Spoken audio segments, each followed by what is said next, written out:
ఏమైనా తిన్నారా అందరూ? ఏం తినలేదా? ఇక్కడ టిఫిన్ ఉంటుందా? మీకు ఏం కావాలో చెప్పండి, తీసుకోండి.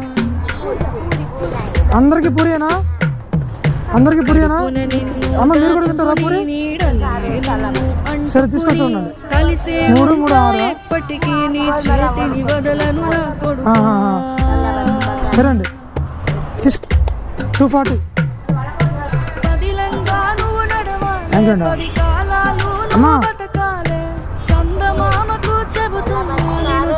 అమ్మా మీ 6గురికి పూరీలు తెచ్చాను. 6గురు పంచుకోండి. ఇవ్వండి, ఇది దానికి సంబంధించిన చట్నీలు ఇవి. అమ్మా అలాగండి, అలాగే తప్పకుండా. నేను ఇటువైపు వచ్చినప్పుడు మళ్ళీ మీకు సహాయం చేస్తానంటానండి.